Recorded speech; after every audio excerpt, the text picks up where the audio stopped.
Welcome, everyone. Today, the three of us will be speaking about and demonstrating the uses of symbolic modeling, that's my contribution to Second Life, in different fields. And I'll introduce myself in SymMod, which is what we call it, and then Val and Nam will introduce themselves and do demonstrations. We ask you to write down any questions or comments you have, which we will make time for you to put in the chat after our presentation. So here's some background. I'm an eclectic by nature. I combine many arts such as composing and playing music, creating mixed media, art, designing, writing, and theater arts with humanistic experiential psychologies, mainly Gestalt and Jungian, and with a passion for education that includes years of teaching, training, consulting, course development, and facilitation in academic, adult education, and organizational settings. After doing a lot of innovative stuff in the physical world, I brought my experience, interests, and skills to Second Life in 2007. I've always been driven by creative expression and inspired by the creative processes of people, whether as individuals for self-development or as leaders, facilitators, or educators working with groups and organizations. And for the past 16 years, as potentials for possible exploration in virtual worlds. I developed a way of using the Second Life build technology symbolically and metaphorically, rather than immersively. I call it symbolic modeling, or SymMod for short. Here's a brief description of how it works. I have people create builds or take photographs of drawings they've done, which are representations of themselves or their ideas, their values, feeling states, decision-making processes, etc., and then use guiding approaches from Gestalt psychology to help people acquire new perspectives and insights which would not happen with thinking or talking alone.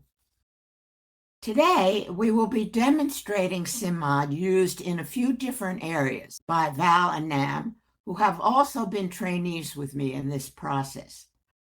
I will be saying more about general approaches to this way of exploring in a little while.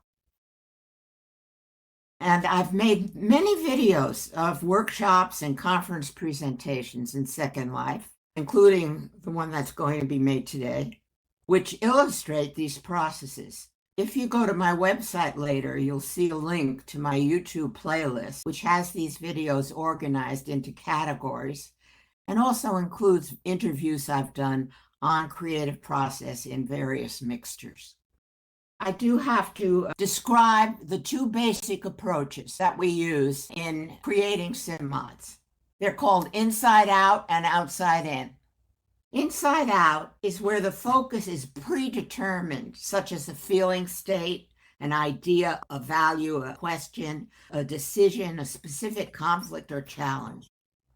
Outside in is where a build or picture is created without any thought about its meaning, which gets discovered later through a guided process.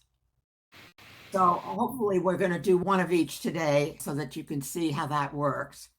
And the builder always has the choice about what the approach will be, as opposed to the facilitator.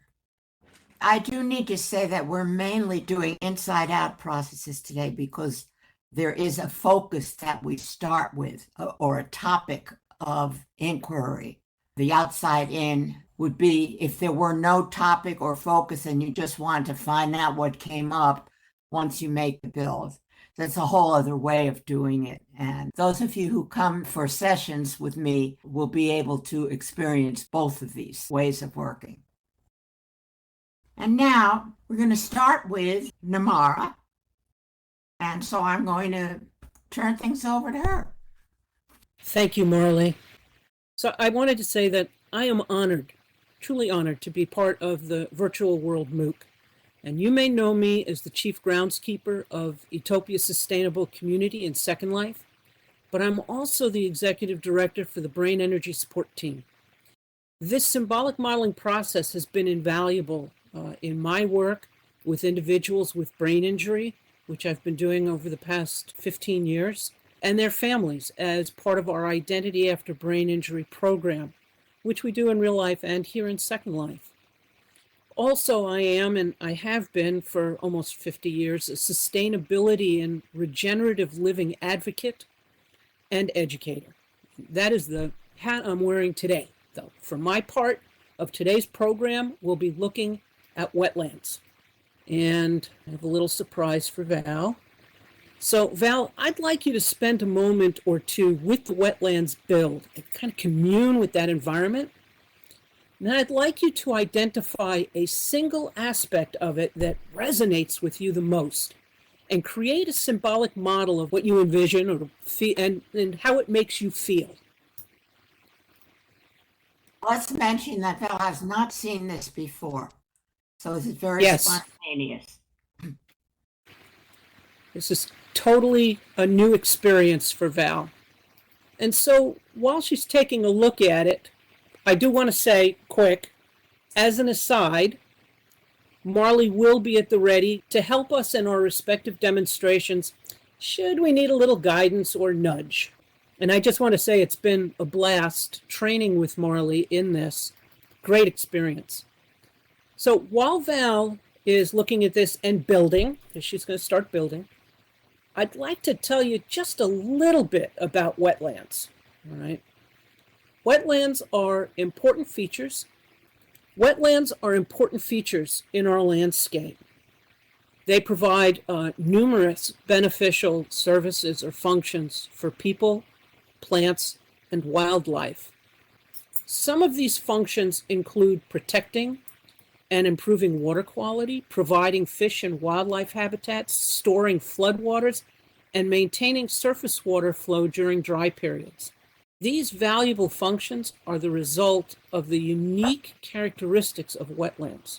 Unfortunately, people aren't always aware of the value of wetlands and the rate at which they're being destroyed around the world. So at Utopia, we use symbolic modeling as part of our Earth Day celebration to explore various aspects of and issues related to sustainability, just like we're doing here today. Sometimes we posit two opposing perspectives. We create a symbolic model for each and then explore the separate meanings of each as well as potential points of convergence. Some examples of the topics we've addressed using the SymMod process include microplastics, wetlands, climate change, urban living and its impact on our well-being, and permaculture. That's just a few of the many topics that we can explore using SymMod and environmental or sustainable living. I also use this creative and innovative process when coaching participants in BEST programs, whether that's in real life or in Second Life. And I wanted to share a quick story with you. Last winter, I was working with someone who was struggling with navigating some professional and personal challenges. Folks, this is not easy when you have a brain injury, and especially when you live alone. In one of our conversations, she mentioned her garden was her happy place and that she couldn't wait for spring to come. So I asked her to create a picture of how that felt. She laughed at me and told me that that was just too abstract, and she hadn't any idea how to draw a feeling. This is common with folks that are neurodivergent, especially after the trauma of a brain injury, to be more concrete, or sometimes they go to the other end of that spectrum and are more abstract. But in this case, we're talking about being more concrete. I suggested that she think about being in her garden and to draw whatever shapes with colors made her feel the same way that her garden did. And we then went through a guided exercise similar to what we're doing here today. And at the end of it, we talked a little bit about how she might carry that feeling, into other aspects of her life.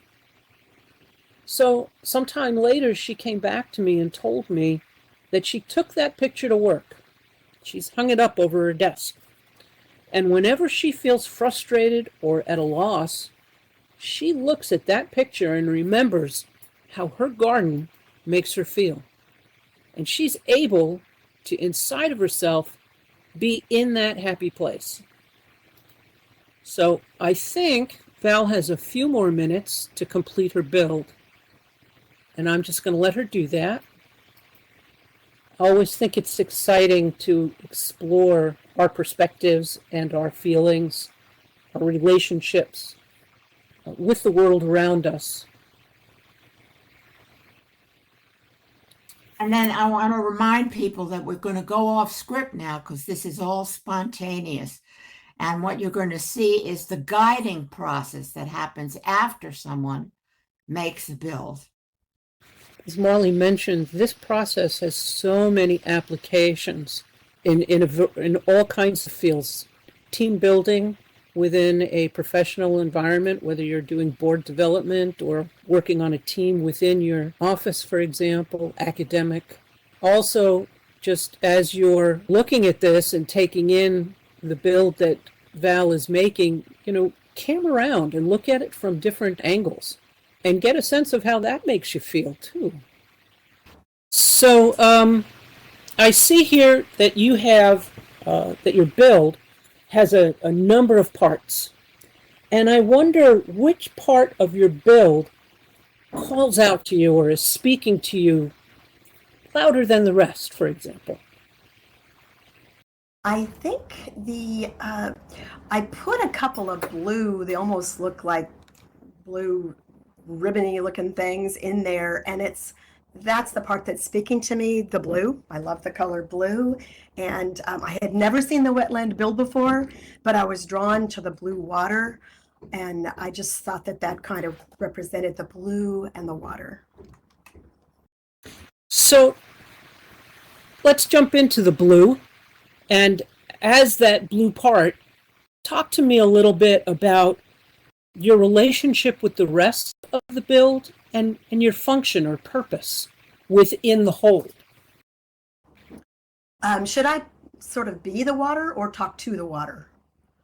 Be the water. Okay. Be that object. Okay. I am the blue water, clean and pure, and I bring life. Water is the most necessary part of life. Your body is made up mostly of me, and I circulate the whole world. And I float up into the air, I come back down in a continuous cycle. What would this blue water want to say to you, Val? I think I care for you, I provide for you, I make this beautiful blue planet that you can see from space, and I'm everywhere. I'm inside of you, I'm outside of you, in a constant rhythm.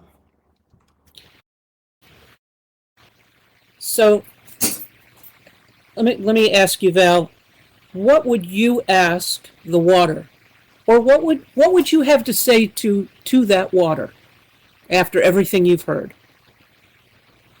I think after looking at the build and then kind of placing these objects here, I would say thank you to the water. I mean, the gratitude that we must feel for water in our lives, and it makes me think. The reason I pulled out this circle, I kind of pictured Earth from outer space when I thought about the beautiful blue water, and the fact that there's this mist of clouds constantly in the atmosphere floating around us.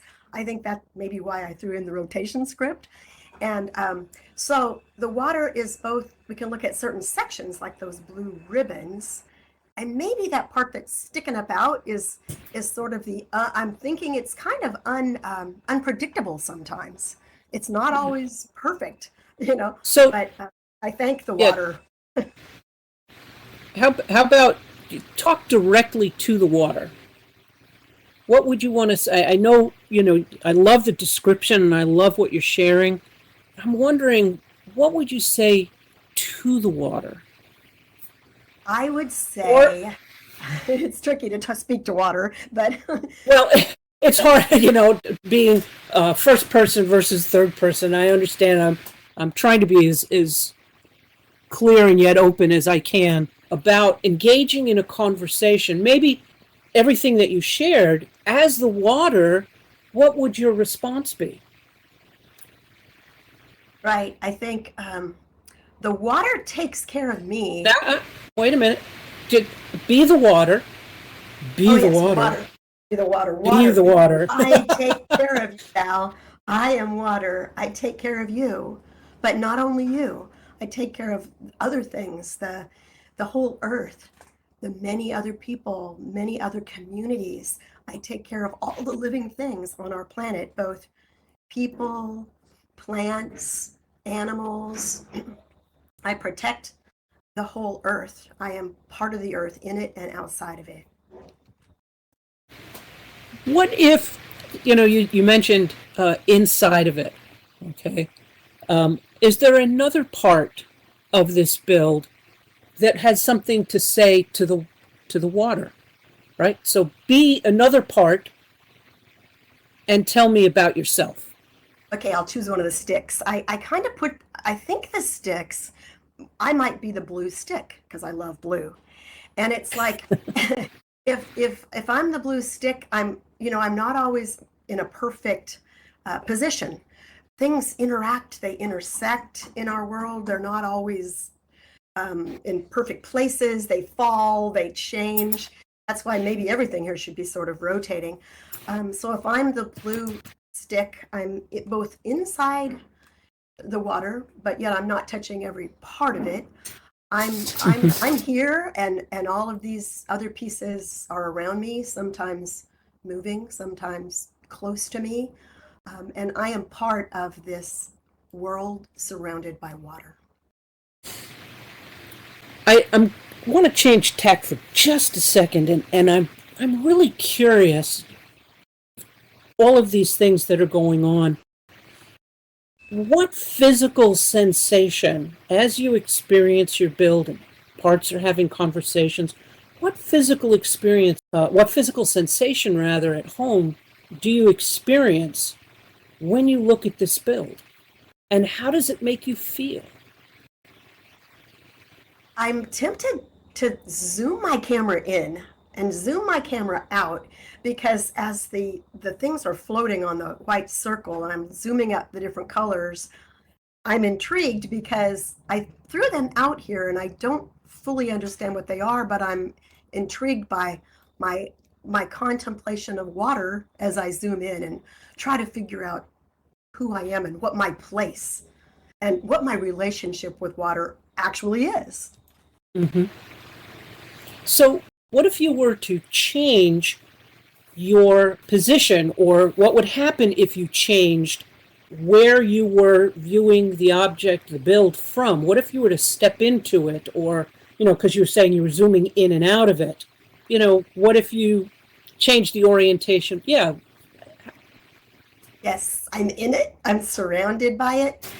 And it makes me realize I have an impact on it. We all do, on where we are in this physical world, and I can move about in it. I can think about, and as I step in it, I can even think about the smell of clean water when it rains and hits the ground. I can smell it. I can think about touching the water and maybe picturing a waterfall going under it and it's falling all over me. I can kind of think about those physical sensations. Terrific. Now that you're immersed and feeling the build around you, I'm wondering, what might you want to say to the build? Well, dear build, you Love it. are very, You are very intrigued. I don't fully understand you, but yet I see that you are part of me, just like the water is and the earth around me. And it's sort of like when I'm reading a book, I can understand certain things and I can read it again and understand more things. I can go to this build and think about water and the environment, and I don't even know what this purple triangle is, and I'm intrigued by it. Maybe it's making me, I'm looking at the purple triangle and I'm thinking, perhaps inspired by the pretty landscape around here and the fact that water makes things, all the colors grow. It makes everything bloom and blossom, and so maybe that's the purple triangle, that all the color that comes into our world that water nourishes. Just real quick, what question would you ask the purple object? This is going to be my last question, because you mentioned that you weren't really sure about that purple object. So why don't you ask the purple object? Sure. Whatever questions you might have. Do you know what I mean? Yes. It's like, okay, purple object, I'm just getting to know you. I don't know why you're even here. And I'm not really a great gardener, but I know when I appreciate beauty out in the world, and I go to like the botanical gardens, or I walk over to that pond there and there's lilies and you make this beauty in the world.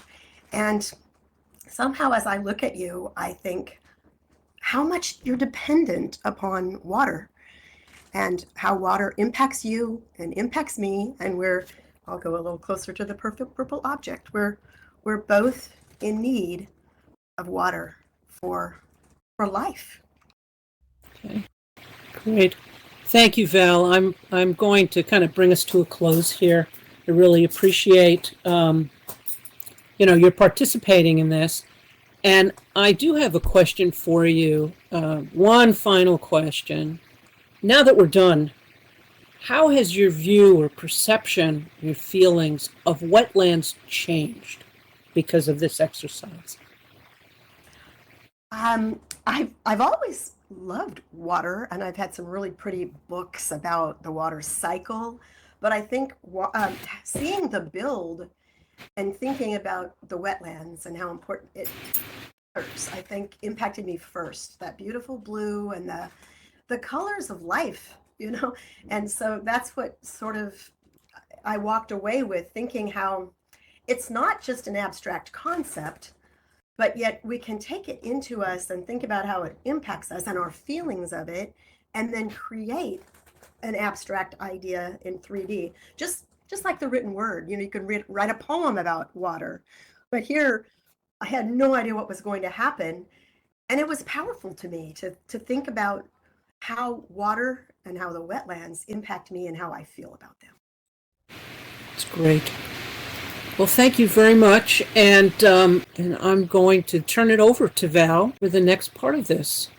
I just want to talk to the audience a little bit about the process that you just witnessed, which is what I teach people in the training, the guiding part, how to ask questions that elicit full responses, how to help people become engaged with whatever it is that they build by using I language and getting away from third person discourse about it, which is challenging for people. They're not used to that, but you find that when you do that, you're much closer to the actual experience of all of this process.